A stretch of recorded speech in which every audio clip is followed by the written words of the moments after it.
अस्सलाम वालेकुम गर्ल्स, आज हम पढ़ेंगे methods of credit control. Last topic हमारा था मॉनेटरी पॉलिसी, उसको हमने डिटेल में पढ़ लिया। अब आज हम methods of credit control start कर रहे हैं। इसमें हम क्रेडिट को कैसे कंट्रोल कर सकते हैं, ठीक है, कैसे क्या क्या पॉलिसीज़ हैं, क्या क्या ऐसे क्या कहते हैं प्रोसीजर्स हैं जिसकी वजह से हम लोग क्रेडिट को मतलब मनी को कंट्रोल कर सकते हैं। अच्छा, यहाँ पे ये टेबल बना हुआ है, ये आप देख लो, ये एक टेबल बना हुआ है यहाँ पे, ठीक है। इसमें यहाँ पर उन्होंने टाइप्स बताई हुई हैं। They are following 2 methods of credit control. सबसे पहले है क्वांटिटेटिव और फिर है क्वालिटेटिव, ठीक है। अच्छा, अब क्वांटिटेटिव की 5 टाइप्स हैं, ठीक है, और क्वालिटेटिव की 6 टाइप्स हैं, ठीक है। इनको हम आगे डिटेल में पढ़ते हैं। यहाँ पर एक दफ़ा देख लेते हैं। Interest rate policy, open market policy, ठीक है, ये आगे हम डिटेल में पढ़ते हैं। Quantitative methods, this method is use to control the total quantity of money supply and bank credit. अब वो बोल रहे हैं ये मेथड यूज़ होता है मनी की जो तादाद होती है उसकी सप्लाई और जो बैंक क्रेडिट दे रहा है, मतलब बैंक जो लोगों को लोन दे रहा है उसको कंट्रोल करने के लिए, ठीक है, उसकी तादाद को कि कितने अमाउंट दी जा रही है, कितने पैसों का सप्लाई किया जा रहा है, कितना लोन दिया जा रहा है, उसको कंट्रोल करने के लिए क्वांटिटेटिव मेथड्स यूज़ किए जाते हैं। They are selective in nature, ये बहुत सिलेक्टिव होते हैं। This method can be divided into following 5 sub methods. अब इसके आगे 5 डिफरेंट मेथड्स हैं, ठीक है, जो यूज़ किए जाते हैं। सबसे पहले है interest rate policy. It means the rate of interest at which the commercial banks grant loan against the first class securities according to the instructions of central bank. अच्छा, इंटरेस्ट रेट पॉलिसी का मतलब क्या? Interest rate policy में क्या है? वो rate of interest जिसके जो सेंट्रल बैंक ने अलाउ किया होता है कमर्शियल बैंकों के, जिस पे आप इंटरेस्ट दे सकते हो। अब यहाँ क्या, it means the rate of interest eight which the commercial bank grants loan, वो इंटरेस्ट जिस पे कमर्शियल बैंक लोन ग्रांट करता है अगेंस्ट फर्स्ट क्लास सिक्योरिटीज़। अब मैंने आपको, जब हम लोगों ने ये टॉपिक पढ़ा था कमर्शियल बैंक वाला, तो उसमें हमने कहा था कि जब भी कमर्शियल बैंक लोन देता है तो वो उसके ऊपर इंटरेस्ट चार्ज करता है, ठीक है। इंटरेस्ट भी चार्ज करेगा, ये तो लाजमन सी बात है, लेकिन वो आप ऐसे किसी को तो लोन नहीं दे देगा ना, उसको गारंटी के लिए कोई सिक्योरिटी चाहिए होती है, ठीक है। तो उस पर पहले तो आपने सिक्योरिटी देनी है, फिर वो आपको इंटरेस्ट प्रोवाइड करेगा। अच्छा, लोन प्रोवाइड करेगा और ये जो रेट ऑफ इंटरेस्ट होता है वो सेंट्रल बैंक अलॉट करता है आपको। अच्छा, नेक्स्ट है इन केस ऑफ इन्फ्लेशन, अगर महंगाई हो गई, ठीक है, कीमतें ज़्यादा हो गई, at the bank the bank interest rate is raised which discourages borrowing. अगर महंगाई ज़्यादा हो जाती है तो सेंट्रल बैंक क्या करता है, इंटरेस्ट रेट को, जो बैंक इंटरेस्ट रेट है उसको ज़्यादा कर देता है। क्यों? अब जब ज़्यादा इंटरेस्ट होगा तो लोग लोन नहीं लेंगे, और जब लोन नहीं लेंगे तो फिर ज़्यादा चीज़ें नहीं ख़रीद पाएंगे, ठीक है। तो इस तरह वो लोन लेना डिस्करेज हो जाता है। एज अ रिज़ल्ट क्रेडिट कंट्रैक्ट्स, अब इसके ज़रिए क्या होता है कि जब लोग लोन नहीं लेंगे तो क्रेडिट, लोगों के हाथ पे पैसे आएंगे ही नहीं, ठीक है, तो पैसों का सप्लाई कम हो गया। On the other hand if there is deflation, अब वो कह रहे हैं अगर डिफ्लेशन हो तो उसमें क्या होगा, the bank interest rate is lowered which encourage the borrowing, as a result credit expands. अब वो कह रहे हैं अगर हमारे मुल्क में डिफ्लेशन चल रही है तो सेंट्रल बैंक क्या करेगा, इंटरेस्ट रेट को कम कर देगा, ठीक है। कम क्यों करेगा? जैसे ही इंटरेस्ट रेट कम होगा लोग लोन लेना स्टार्ट कर देंगे बैंक से, ठीक है। जब लोन लेना स्टार्ट करेंगे तो उनके हाथ में पैसे आएंगे, पैसों का फ़्लो ज़्यादा हो जाएगा मुल्क के अंदर, ठीक है। तो डिफ्लेशन भी, क्रेडिट एक्सपैंड हो जाएगा, मतलब हमारे मुल्क में क्रेडिट ज़्यादा हो जाएगा। ये तो थी इंटरेस्ट रेट पॉलिसी। नेक्स्ट है open market operation. It means purchase and sell of securities by central bank into open market. Open market के अंदर सेंट्रल बैंक अपने सिक्योरिटीज़ को बेचता है या सेल करता है।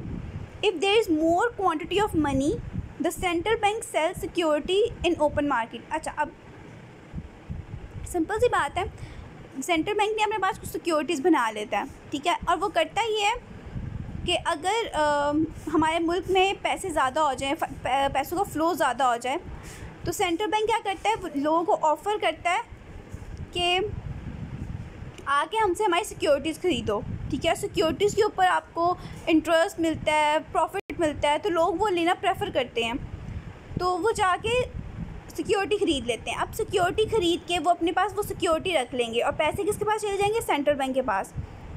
अब यहाँ पे आगे क्या लिखा है, buyers make cash payment through the commercial bank, so as a result credit contracts. अब जब पैसे सेंट्रल बैंक के पास चले गए और सिक्योरिटीज़ किसके पास आ गई, पब्लिक के पास, तो जो हमारा क्रेडिट है, जो मनी है, वो पूरे मुल्क में कॉन्ट्रैक्ट हो जाएगा, कम हो जाएगा। On the other hand, if central bank wants to increase the quantity of money in the country, अगर सेंट्रल बैंक ने देखा कि डिफ्लेशन हो रही है, पैसों की कमी हो रही है मुल्क के अंदर, तो वो क्या करेगा, then he buy securities and make payment in cash, as a result credit expends.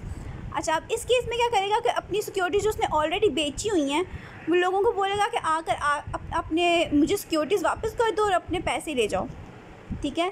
तो और वो साथ ऊपर थोड़ा बहुत प्रॉफिट भी दे रहा होगा, तो लोग क्या करते हैं, फटाफट जाके सिक्योरिटीज़ वापस देते हैं और अपने पैसे ले आते हैं। तो इस तरह क्रेडिट एक्सपैंड हो जाता है मुल्क के अंदर। नेक्स्ट है change in reserve ratio.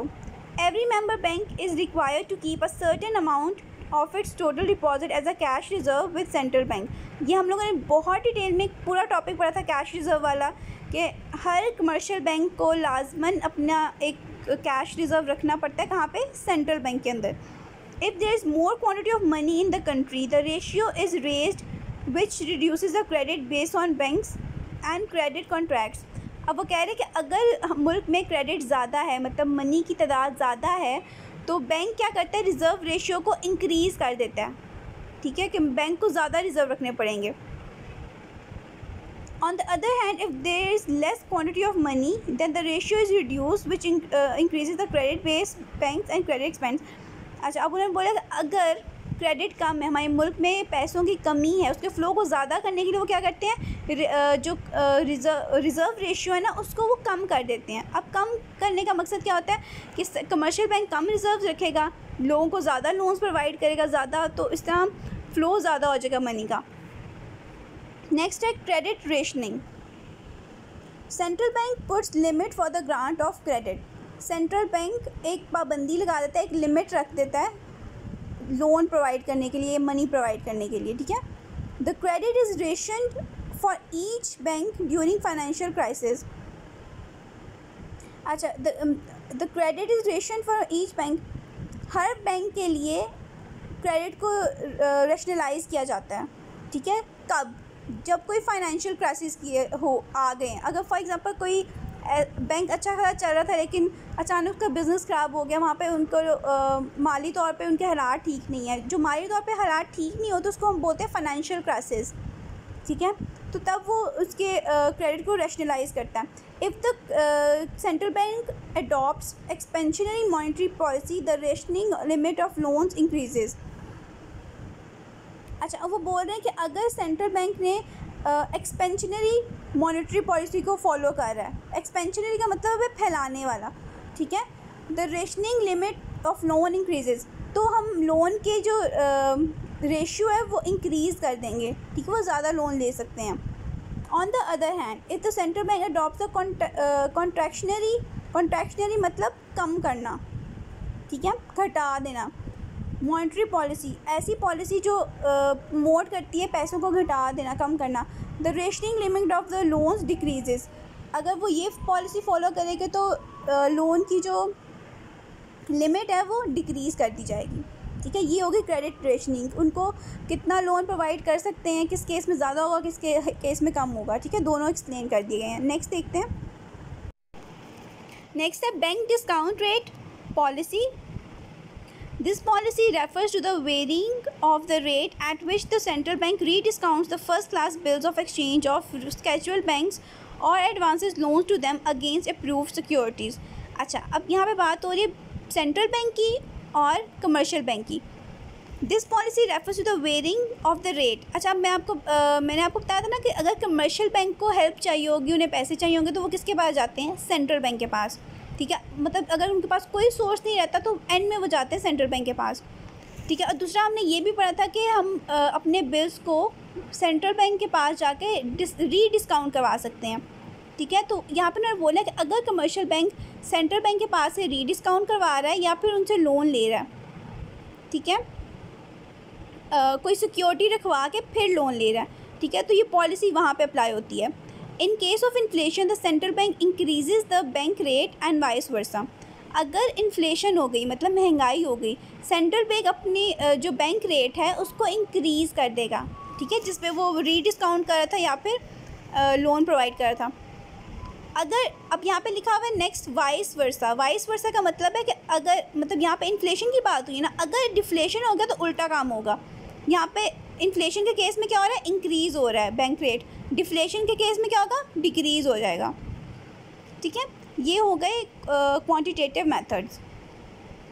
Next देखते हैं qualitative methods. These methods are used to restrict bank advances for certain specific purposes. They are general in nature. The detail of these methods are as under. अच्छा, वो कह रहे हैं कि ये जो मेथड्स हैं वो बैंक जो एडवांसेस देता है, जो बैंक लोन्स देता है, उसको रिस्ट्रिक्ट करने के लिए यूज़ किए जाते हैं। अब रिस्ट्रिक्ट क्यों किए जाते हैं, कुछ डिफरेंट रीजंस की वजह से। अब वो क्या रीजंस हैं वो यहाँ पर उन्होंने बताया नहीं, लेकिन वो बता रहे हैं मेथड्स हैं क्या क्या। सबसे पहले है moral persuasion. Sometimes the central bank advises the commercial bank to avoid malpractices and make them to adopt right way. अच्छा, अब सेंट्रल बैंक कमर्शियल बैंक को अब एडवाइस देता है कि वो मेल प्रैक्टिसेस हो कि फालतू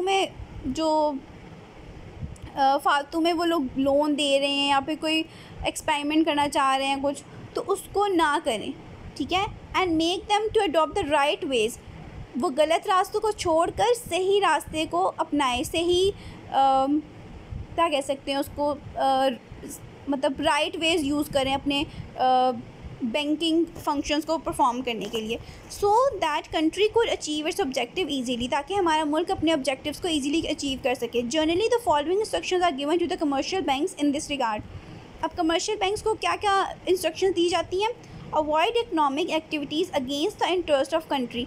ऐसी कोई भी इकनॉमिक एक्टिविटी जो आपके मुल्क के ख़िलाफ़ हो उसको अवॉइड किया जाए। Issuance of loan only for investment and productive purposes, सिर्फ उस जगह पे लोन दिया जाए जहाँ पे कोई इन्वेस्टमेंट की जा रही हो, जिस पे प्रॉफिट अर्न कर सकते हैं आप, या फिर कोई ऐसा जिस कंस्ट्रक्शन कंपनी में दी जा रहा है लोन, या फिर कोई डैम बना रहा है, कोई सड़क बना रहा है, कोई मोटरवे बना रहा है, ठीक है। तो ऐसे बड़े बड़े प्रोजेक्ट्स के अंदर पैसे इन्वेस्ट करने चाहिए, सिर्फ उनको लोन देना चाहिए, ठीक है, जो प्रोडक्टिव काम करें, जिससे क्या होगा, हमारे मुल्क की तरक्की होगी। नेक्स्ट है publicity. Central bank keeps the nation well informed about. अच्छा, अब सेंट्रल बैंक जो है पूरे मुल्क को अपनी एक्टिविटीज़ से इन्फॉर्म्ड रखता है, ठीक है, क्या हो रहा है क्या नहीं हो रहा। Economic conditions through newspapers, radio and television, कैसे कैसे हमें इंफॉर्मेशन प्रोवाइड करता है वो, न्यूज़पेपर के थ्रू, रेडियो या टेलीविज़न के थ्रू, और भी बहुत से। अब आजकल तो इंटरनेट पे बहुत आ रहा है, मैगजीन्स के अंदर बहुत ज़्यादा आ जाता है, ठीक है। विच enables the people to understand the economic condition of the country, जिससे आम आवाम को अवेयरनेस क्रिएट होती है, उन्हें पता चलता है कि हमारी मुल्क की इकनॉमिक कंडीशन कैसी है, ठीक है। Publicity throws a light on the following points. अच्छा, अब जब ये सब बताया जाता है, किस तरह बताया जाता है, ठीक है, और किस चीज़ों को हाईलाइट किया जाता है कि हमारे मुल्क के अंदर क्या चल रहा है क्या नहीं। Policies of business concerns, their production and production targets. अच्छा, जो बिजनेसेस चल रहे हैं उनकी क्या क्या पॉलिसीज़ हैं, वो कैसे बिज़नेस चला रहे हैं। देयर प्रोडक्शन, वो क्या चीज़ बना रहे हैं और कितनी तादाद में बना रहे हैं। एंड प्रोडक्शन टारगेट्स, कि वो उन्होंने कितना अपना एम रखा हुआ है कि इस साल हमने इतनी प्रोडक्शन करनी है, इस साल हमने इतनी प्रोडक्शन करनी है, ठीक है। वो एम्स होते हैं। फॉर एग्जांपल अगर एक महीने के अगर टारगेट की हम बात करें और कोकोमो की बात कर लें, तो क्या पता कोकोमो वाली कंपनी ने वो फैक्ट्री में जहाँ कोकोमो बन रहे, तो उन्होंने ये एस्टिमेट रखा है कि 1 करोड़ कोकोमो हमने एक महीने में बनाने हैं, ठीक है। तो क्या पता उनका टारगेट इतना हो, क्या पता उनका टारगेट 2 करोड़ हो, ठीक ठीक है, क्योंकि कोकोमो बहुत ज़्यादा खाया जाता है, आपको पता है छोटे छोटे पैकेट्स तो होते हैं उसके, तो वो ईजिली इतने ज़्यादा बना सकते हैं। नेक्स्ट है deposit of capital, quantity of loan, interest rate. अच्छा, डिपॉजिट ऑफ कैपिटल, डिपॉजिट कितना कैपिटल इन्वेस्ट किया जा रहा है वो, क्वांटिटी ऑफ लोन कितना लोन प्रोवाइड किया गया है वो बताया जाएगा, इंटरेस्ट रेट क्या है बैंक्स का, इन्फ्लेशन कितनी है या डिफ्लेशन कितनी तादाद में है, ठीक है, ये सब इंफॉर्मेशन प्रोवाइड की जाती है। अब नेक्स्ट पेज पे देखते हैं। नेक्स्ट है direct action. When the central bank realizes the fact that its policies regarding credit control are not being implemented, then he takes following direct actions. अच्छा, अब जब सेंट्रल बैंक को ये रियलाइज़ होता है कि जब उसने क्रेडिट कंट्रोल के लिए कुछ पॉलिसीज़ इंट्रोड्यूस की थी लेकिन उनको फॉलो नहीं किया जा रहा, तो वो नीचे कुछ एक्शंस लेता है, ठीक है। वो कौन कौन से एक्शंस है वो यहाँ नीचे पॉइंट्स में गिवन है। Does not provide the facility of clearing house. अच्छा, अब मेरा नहीं क्या मुझे क्लियरिंग हाउस को दोबारा एक्सप्लेन करने की ज़रूरत है। मैं आपको सेंट्रल बैंक पर मतलब इस चैप्टर के आई थॉट पता नहीं, अब मैंने आई थिंक पढ़ाया है या नहीं, आई थिंक मैंने आपको थोड़ा बहुत एक्सप्लेन किया था। उसमें ये होता है कि अगर आपने किसी बैंक का लोन देना होता है तो वो डायरेक्टली आप सेंट्रल बैंक के थ्रू कर देते हो। आपका नेक्स्ट टॉपिक क्लियरिंग हाउस ही है, तो मैं आपको वहाँ डिटेल में बता दूँगी। अच्छा, नेक्स्ट है declares the scheduled bank as non scheduled banks and take the facilities back. अच्छा, अब आपको पता है स्केजुअल बैंक्स को ज़्यादा फैसिलिटीज़ दी जाती हैं, नॉन स्केजुअल बैंक्स को फैसिलिटीज़ नहीं दी जाती। ये भी आपका आगे चैप्टर आएगा, उसमें आप डिटेल में पढ़ोगे स्केजुअल बैंक्स क्या होते हैं, नॉन स्केजुअल्स क्या होते हैं। अच्छा, अब इसमें ये कि स्केजुअल बैंक वो बैंक्स होते हैं जो सेंट्रल बैंक के अंडर काम करते हैं। अगर कोई ऐसा बैंक है, फॉर एग्जांपल HPL है, वो सेंट्रल बैंक के अंडर काम कर रहा है लेकिन सेंट्रल बैंक की कोई बात मानता ही नहीं, तो वो क्या करेंगे, अपने स्केजुअल बैंक को नॉन स्केजुअल अनाउंस कर देंगे और उसको कोई भी फैसिलिटी प्रोवाइड नहीं करेंगे। Increase the ratio of cash reserve which limits the advancing ability of bank. अच्छा, कैश रिजर्व की रेशियो को इंक्रीज़ कर देंगे, ठीक है, ताकि वो ज़्यादा लोन प्रोवाइड ना कर सकें। Refuse to rediscount the bill of exchange of scheduled banks, वो बिल ऑफ एक्सचेंज को रीडिस्काउंट नहीं करेंगे। ये हो गई डायरेक्ट एक्शंस। नेक्स्ट है restriction on advances in severe economic problems. जब हमारे मुल्क के इकनॉमिक कंडीशंस बहुत बुरी हों, ठीक है, बहुत बुरे हालात चल रहे हों, the central bank may impose restriction on commercial banks to grant loans. Central bank commercial banks के ऊपर एक रिस्ट्रिक्शन लगा देता है, जिसकी रिस्ट्रिक्शन ये होती है कि आपने लोन्स प्रोवाइड नहीं करने किसी को भी। The central bank tries its level best to avoid this tool of credit control policy, ठीक है। सेंट्रल बैंक ट्राई करता है अपनी मतलब पूरी कोशिश करता है कि वो क्रेडिट कंट्रोल पॉलिसी को यहाँ पे इस टूल को अवॉइड कर सके। नेक्स्ट है selective control. In this methods the credit is controlled by increasing और decreasing the buying power of consumer.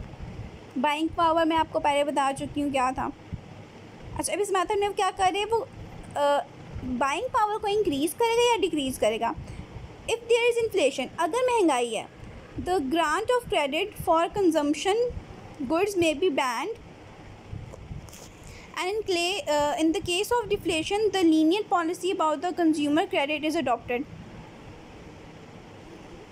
अच्छा, ऐसी चीज़ों के लिए लोन प्रोवाइड करना या पैसे प्रोवाइड करना जो लोगों ने सिर्फ खर्च कर देने हैं, मतलब किसी प्रोडक्टिव चीज़ में काम नहीं करने, ठीक है, तो उस पर वो लोग बैन लगा देंगे, ठीक है। लेकिन अगर डिफ्लेशन हो, मतलब पैसों की ज़रूरत हो, तो वो अपनी पॉलिसीज़ को लीनियंट कर देंगे, इजीली सप्लाई कर सकते हैं मनी का। अब यहाँ पे ना लिखा है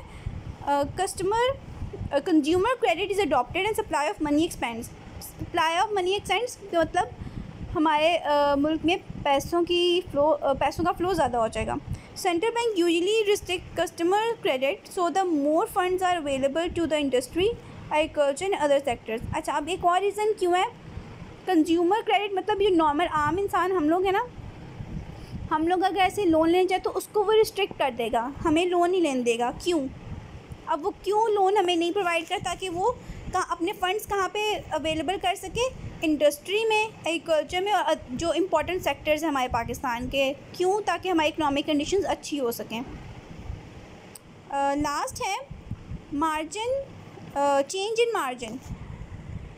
margin means the difference between the amount of loan and the value of security. अच्छा, अब आई थिंक मैंने ये वाली बात आपको बताई थी कि जब हम लोन लेते हैं ना, नहीं भी बताई तो मैं अभी एक्सप्लेन कर रही हूँ। तो जब हम लोन लेते हैं ना, तो फॉर एग्जांपल जैसा मैंने लोन लिया, 10 लाख का लोन लेना था, ठीक है। तो अब लोन लेने के लिए आपको पता है एक मेन कंडीशन क्या होती है, आपने सिक्योरिटी प्रोवाइड करनी है। वो कभी भी आपको ऐसे लोन नहीं देंगे, आपको सिक्योरिटी लाजमी देनी पड़ेगी उनको। तो मैंने एज अ सिक्योरिटी अपने घर के कागज़ बैंक में रखवा दिए, ठीक है। अब मेरे घर की कीमत फॉर एग्ज़ाम्पल 20 लाख रुपए है, ठीक है, और लोन मैंने कितना लिया, 10 लाख रुपए। तो 20 लाख रुपए में से 10 लाख रुपए माइनस करो तो कितने बच जाएंगे, 10 लाख रुपए, ठीक है। तो चेंज इन मार्जिन का मतलब है, margin means the difference between the amount of loan and the value of security. Security और लोन के अमाउंट में जो फ़र्क आता है, मतलब जिससे हमारा फ़र्क आया था 10 लाख रुपए, वो उसको कहते हैं मार्जिन। अच्छा, नेक्स्ट है the minimum margin requirement on securities may be relaxed to encourage the borrowing. अच्छा, मार्जिन कम होगा, मतलब यहाँ पे वो बोल रहे हैं कि कम मार्जिन भी होगा तो लोन प्रोवाइड करने की इजाज़त दे दी जाए, and can be impose to discourage the borrowing. अब यहाँ पे दो कंडीशंस है, अगर तो हम इनकरेज करना चाह रहे हैं बोरोइंग को तो हम अपने मार्जिन को कम कर देंगे, लेकिन अगर हम लोन को हम लोन नहीं देना चाह रहे, उसको रिस्ट्रिक्ट करना चाहें तो हम अपने मार्जिन को इंक्रीज़ कर देंगे, ठीक है। अब नेक्स्ट देखते हैं। अच्छा, नेक्स्ट है limitation difficulties in controlling credit, ठीक है। क्या क्या हमें डिफ़िकल्टीज़ फेस करनी पड़ती है जब हम क्रेडिट को कंट्रोल कर रहे होते हैं। Non cooperation, different commercial banks do not cooperate with the central bank due to which central bank can not achieve its objective. अब सेंट्रल बैंक ने कुछ पॉलिसीज़, कुछ प्रोसीजर्स इंट्रोड्यूस किए हैं और हर कमर्शियल बैंक को कहा है कि आपने उसको फॉलो करना है। अगर कमर्शियल बैंक्स उनको फॉलो नहीं करेंगे तो हम अपने इकोनॉमिक कंडीशन सही नहीं कर पाएंगे, ठीक है। तो नॉन कॉपरेशन का मतलब है कि कमर्शियल बैंक जो है वो सेंट्रल बैंक के साथ कॉपरेट नहीं कर रहे, उसकी पॉलिसीज़ को फॉलो नहीं कर रहे। Non scheduled bank, non scheduled banks are out of control of the central bank and they do not bound to follow the policies of the central bank. अच्छा, अब नॉन स्केजुअल बैंक वो होते हैं जो central bank के under काम नहीं कर रहे होते, ठीक है। तो अगर सेंट्रल बैंक कोई पॉलिसी इंट्रोड्यूस करेगा तो नॉन स्केजुअल बैंक उसको फॉलो नहीं करेंगे क्योंकि वो सेंट्रल बैंक के अंडर काम ही नहीं करते, ठीक है। तो अगर वो फॉलो नहीं करेंगे तो वो भी हमारे मुल्क पे काफ़ी ज़्यादा इफेक्ट करता है। तो ये क्रेडिट कंट्रोल के अंदर ये भी एक प्रॉब्लम आती है। नेक्स्ट है सेल्फ क्रिएटेड क्रेडिट इंस्ट्रूमेंट्स, जो खुद से हम लोगों ने क्रेडिट इंस्ट्रूमेंट्स तैयार किए होते हैं। अब ये इसमें क्या लिखा हुआ है, only banks do not create credit instrument, rather various business also create their personal credit instrument to settle business dealings and these people are not under the control of central banks।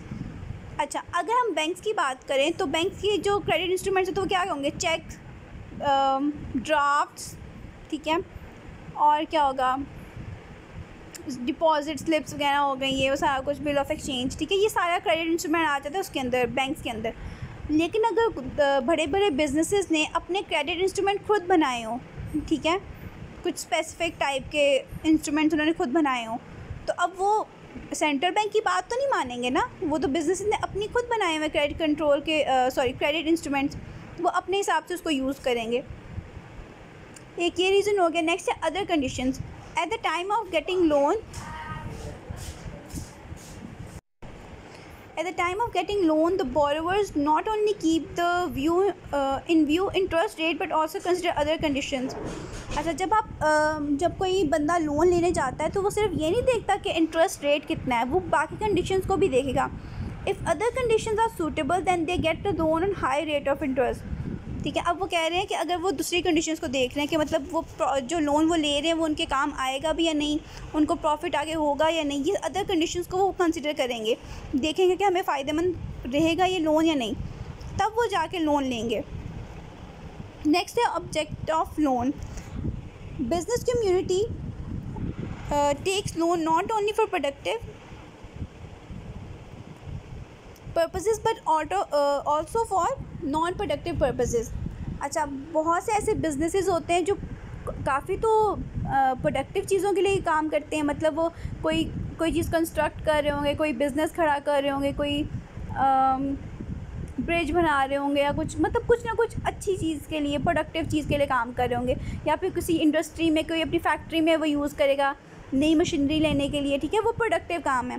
काफ़ी ऐसी चीज़ें, काफ़ी businesses ऐसे होते हैं जो loan लेते हैं नॉन प्रोडक्टिव यूज़ के लिए, ठीक है। जिस तरह उन्होंने लोन ले लिया बिज़नेस के नाम पे, एक बिल्डिंग बना दी, और वो बिल्डिंग जो थी वो ऑनर की अपनी थी, ठीक है। अब वो प्रोडक्टिव नहीं है, वहाँ पे शायद वो काम नहीं करेगा, शायद वो अपने लिए वो बिल्डिंग यूज़ करे, ठीक है, तो वो प्रोडक्टिव नहीं होता, ठीक है। तो जब हम लोन प्रोवाइड करें तो हमें उसका मकसद भी जानना ज़रूरी है कि वो किस मकसद के लिए लिया जा रहा है। नो कंट्रोल, अच्छा ये तो हम पढ़ चुके हैं। अच्छा यहाँ एग्जांपल दी हुई है। For example, there is a possibility that loans may be utilize for speculative motive which is not progressive element for the economy. अच्छा मैं आपको एक्सप्लेन कर चुकी हूँ, यहाँ पे बहुत डिफिकल्ट वर्डिंग में उन्होंने बताया कि वो शायद अपने पर्सनल यूज़ के लिए वो इस्तेमाल कर रहे हो, लेकिन उन्होंने नाम लगा दिया बिज़नेस का, ठीक है। नेक्स्ट देखते हैं। नेक्स्ट है political condition. If there is political instability, मतलब हमारे पॉलिटिकल कंडीशंस अच्छी नहीं है, हमारे मुल्क में पॉलिटिकल इंस्टेबिलिटी चल रही है, ठीक है। The business community transfer its capital to the foreign countries which affects badly on the circulation of credit in the country. जो बिज़नेस कम्युनिटीज़ होते हैं, बहुत से बिजनेसेस ऐसे होते हैं जो अपने कैपिटल को बाहर इन्वेस्ट करने लग जाते हैं फॉरेन कंट्रीज़ के अंदर, ठीक है। जिससे क्या होता है कि हमारे क्रेडिट जो मनी की सर्कुलेशन होती है हमारे मुल्क के अंदर, वो बहुत अफेक्ट होती है। क्यों? क्योंकि हमारे पैसे कहाँ जा रहे हैं? बाहर के मुल्क में। Foreign banks, the central bank of any country cannot impose it's rules and regulation strictly on foreign banks. अब पाकिस्तान में बहुत से फॉरेन बैंक्स भी हैं, ठीक है। अब सेंट्रल बैंक के अंदर तो सिर्फ स्केजुअल बैंक होते हैं जो वहाँ पे रजिस्टर होते हैं। जो फॉरेन बैंक्स हैं वो सेंट्रल बैंक के अंडर काम नहीं करते, तो हम उनको बाउंड नहीं कर सकते कि हमने कोई पॉलिसी इंट्रोड्यूस किया तो आप उसको फॉलो करो, because these banks work according to conditions of international banking, ठीक है। अब फॉर एग्जांपल क्या कह सकते हैं हम, चाइना का एक बैंक है पाकिस्तान के अंदर, ठीक है, और हम लोगों ने सेंट्रल बैंक ने पॉलिसी इंट्रोड्यूस करवाई और वो उस चाइना वाले बैंक में जाके बोले आप भी उसको फॉलो करो। वो कहेगा मैं आपकी पॉलिसी क्यों फॉलो करूँ, मैं तो चाइना की पॉलिसी फॉलो करूँगा, ठीक है। ये रीज़न होता है। नेक्स्ट है unorganised capital market. The success of monetary policy depends upon the availability of organised capital market. अच्छा, मॉनेटरी पॉलिसी की सक्सेस डिपेंड किस पे करती है? अच्छे कैपिटल मार्केट पे, ऑर्गेनाइज्ड कैपिटल मार्केट पे। If the capital market of any country is organized, then the central bank has to face difficulties in the controlling the credit. वो कह रहे हैं कैपिटल मार्केट, मैं कैपिटल मार्केट आपको explain कर चुकी हूँ, जहाँ पे हम शेयर्स वगैरह परचेज़ करते हैं, ठीक है, जहाँ पे ये डिबेंचर्स, शेयर्स, इनमें हम डीलिंग कर रहे होते हैं। अगर तो कैपिटल मार्केट बहुत अच्छा होगा, ठीक है, तो हम क्रेडिट को कंट्रोल कर पाएंगे। लेकिन अगर हमारा कैपिटल मार्केट अनऑर्गेनाइज्ड होगा, अच्छे से चल ही नहीं रहा होगा, ठीक है, उसमें बहुत इनरेगुलरिटीज़ होंगी, तो हम क्रेडिट को कंट्रोल नहीं कर पाएंगे, उसमें हमें बहुत डिफ़िकल्टीज़ फेस करनी पड़ेंगी। नेक्स्ट है other financial institutions. In addition to commercial banks, other financial institutions like insurance companies and financial corporations play a pivotal role and in imports and exports. मैंने आपको बताया था ना, बैंक के अलावा बहुत ज़्यादा फाइनेंशियल इंस्टीट्यूशंस होती हैं, वो यहाँ पे उन्होंने इसका जिक्र किया। अब वो भी तो पैसों में डीलिंग कर रही है ना सारी, लेकिन सेंट्रल बैंक के अंडर वो नहीं है, तो वो सेंट्रल बैंक की पॉलिसीज़ को फॉलो नहीं करेंगी। और वो यहाँ पे ये बता रहे हैं कि वो इम्पोर्ट और एक्सपोर्ट में बहुत इंपॉर्टेंट रोल प्ले करती हैं। The balance of payment disturbs in case of low rate of import and export which hampers the economy of the country. अच्छा, अब वो कह रहे हैं कि जब इम्पोर्ट एक्सपोर्ट, अब आपने इकनॉमिक्स में पढ़ा होगा बैलेंस ऑफ पेमेंट, ठीक है, तो बैलेंस ऑफ पेमेंट अगर डिस्टर्ब हो जाए, हमारे इंपोर्ट्स कम हो और एक्सपोर्ट्स ज़्यादा हो जाए, ठीक है, तो हमारी इकोनॉमी डिस्टर्ब हो जाती है, ठीक है। तो हमें कोशिश करनी है कि हम ज़्यादा से ज़्यादा कोशिश करें हम बैलेंस ऑफ पेमेंट को इक्वल रख सकें। अगर इक्वल नहीं तो इक्वल के थोड़ा करीब से ही, ठीक है।